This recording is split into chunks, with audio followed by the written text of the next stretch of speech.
By now, you've probably seen Elon Musk's announcement. SpaceX has already shifted focus to building a self-growing city on the moon. And the reasoning behind that shift is simple. You can build a moon base in 10 years, that will be hard, but it's not impossible. While building a city on Mars would take at least 20 years, probably more if it's even doable at all.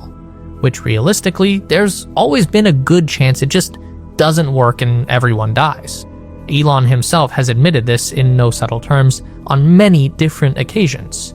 Now, that's not to argue that the moon is entirely safe, but we know that if you get sick or injured on the moon, you can come home, while the journey to Mars, that was always going to be a one-way trip.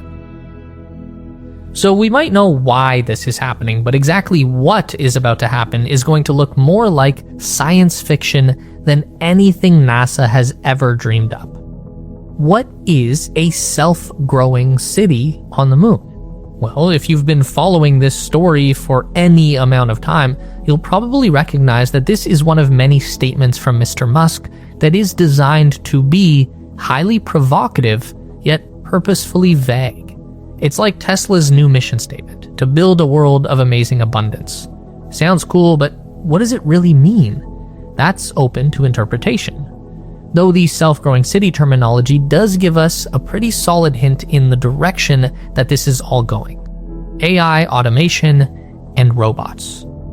So it's probably not a coincidence that SpaceX just purchased an entire AI company, one that just happens to also be owned by Musk. xAI itself also owns the social media platform X and is best known for their multi-talented AI language model Grok. And strangely enough, it's actually through xAI that we've learned more specific details about what Elon plans to build on the moon. The first thing will be satellites. SpaceX now plans to build satellite factories on the lunar surface equipped with a radical invention that will launch them into orbit. But these are not satellites like Starlink or anything else we know today. This lunar factory will produce orbital data centers for running super advanced AI models on Earth, and to make those satellites, they'll be using resources harvested from the moon itself. Now, this still doesn't tell us why SpaceX has to go to the moon to build AI satellites, because what SpaceX is trying to do here is to solve the hardest part of the equation, which is moving a satellite from the ground to space. This is the most important part of SpaceX and xAI's plan for the moon. To move those satellites from the surface and into Earth orbit, SpaceX will build something called a mass driver, also sometimes referred to as a railgun. It works kind of like a train engine on a track. It accelerates an object to escape velocity and then flings it out into space using energy from powerful electromagnets.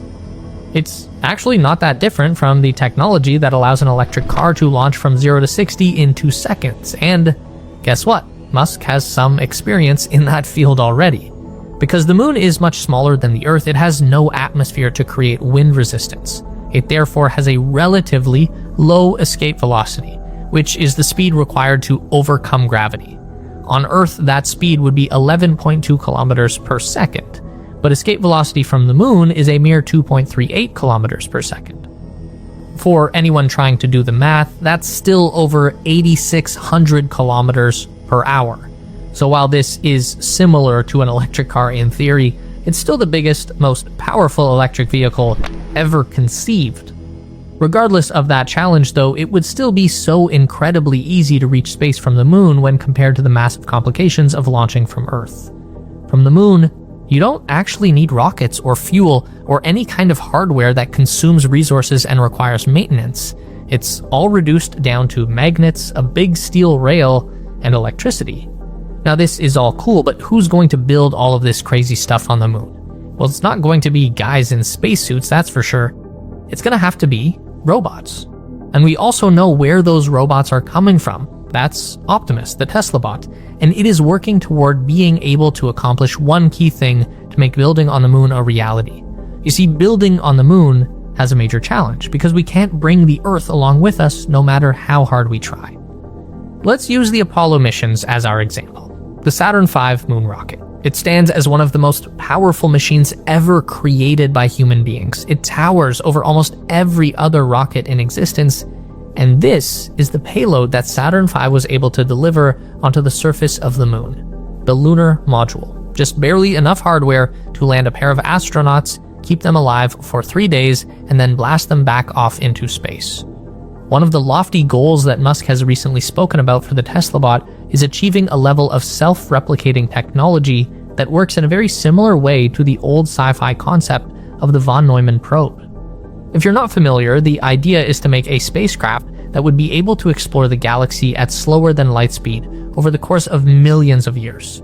Of course, no one machine could possibly operate for that long, so the von Neumann probe would land on the first stable planet it encountered and deploy an automated, robotic factory that would begin harvesting raw materials from the new planet and constructing new spaceships.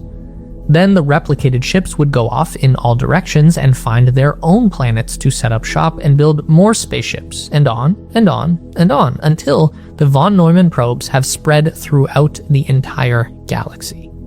That's what people are always hoping to discover when one of these interstellar objects is spotted in our solar system, like 3I Atlas.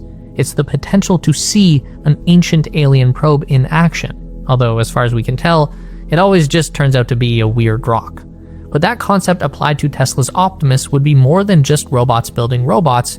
It would be robots mining ore, making plastic, building electric motors, fabricating new microchips, all on their own without any need for human intervention.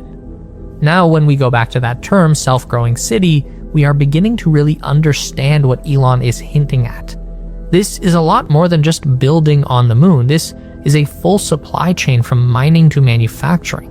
The point being that if anyone thinks we are going to build this satellite factory and the mass driver system on the Earth and then ship it to the moon on a rocket, that is just not going to work out, even with SpaceX providing the muscle for this whole operation in the Starship, which is the one thing SpaceX has that no one else in the world could possibly build. It's the first super heavy lift rocket, orbiter, and lander combination that is also fully reusable, meaning that not only will Starship carry more stuff into space than any other rocket, but it can also return to the Earth, land, refuel, and launch again. Or it can refuel while still in Earth orbit, fly to the moon or Mars, and then land there as well. And that's not even the end of this rocket's usefulness. This is the idea, at least. In practice, we've seen various Starship prototypes complete some very impressive milestones over nearly 3 years of operation.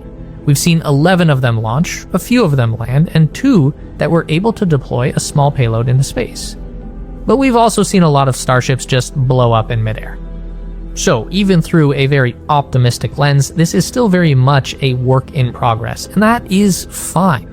Musk isn't trying to say that Starship will land on the moon this year, but he does think it'll land next year. And that is still a very ambitious goal, but let's cut the guy some slack and say it's not impossible. In addition to being incredibly powerful, the Starship does have another big advantage that other rockets just can't provide, which is to say that it can serve a dual purpose. The Starship itself is essentially a big stainless steel tube that gets filled with cargo and propellant. When it lands on the moon, all of the propellant will be used up and all of the cargo will be unloaded. That leaves us with an empty metal tube that is 9 meters wide and about 60 meters long. And this is starting to look like the framing for a pretty spacious human habitat. Just one hollowed out Starship would offer about as much internal volume as the entire International Space Station, which itself is essentially a series of connected metal tubes. Now, there is still some work that needs to be done, because if you were to just set up camp inside a used cargo Starship, then there's only about 3 millimeters of stainless steel separating you from the exceptionally deadly environment of the moon, which is not good. So we do have to go the extra mile of burying the ship in lunar soil to create a thick layer of insulation. That is going to protect against radiation, regulate temperature, and act as a shield against any small meteorites that are likely to fall on us. Okay, so we've got a cool place to live, but we didn't go to the moon to just hang out inside all the time. So we need to get around. And of course, SpaceX is going to have an answer for this as well. Also borrowed from their friends at Tesla, the Cybertruck.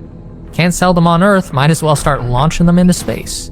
Of course, you wouldn't actually want to just send a normal Cybertruck to the moon. That's way overbuilt for a moon rover, and the design of the truck as it is would not work even for a second.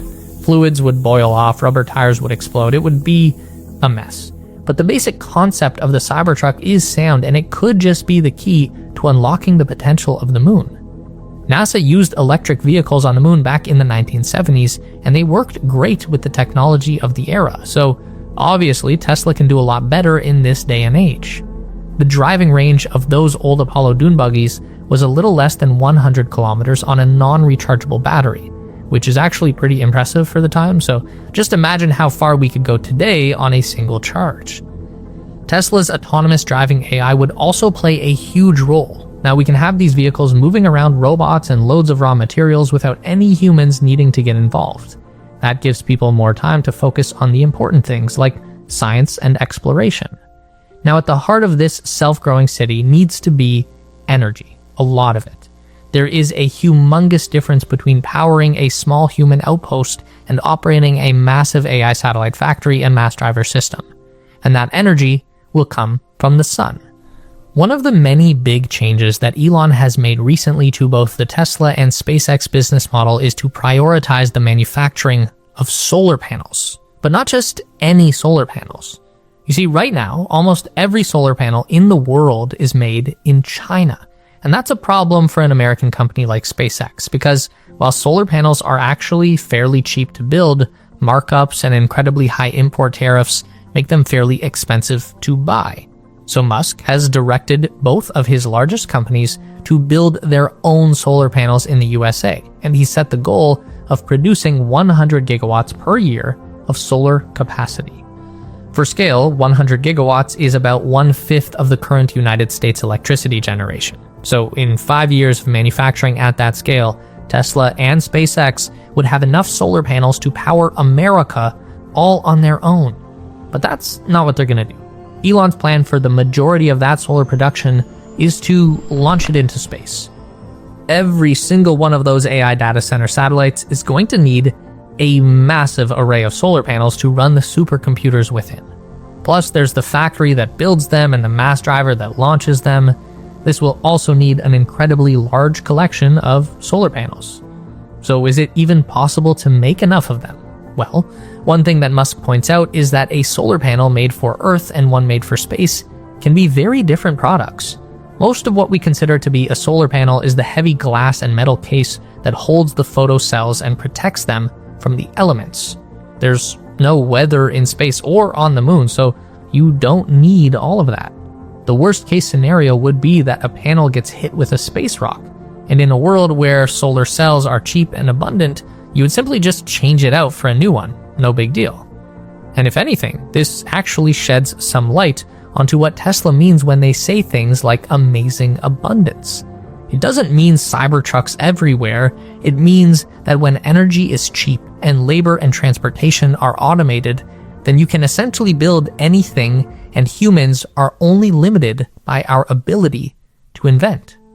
So yeah, we can build a city on the moon, and then we can go to Mars and do the same thing. Here's another video all about what that might look like.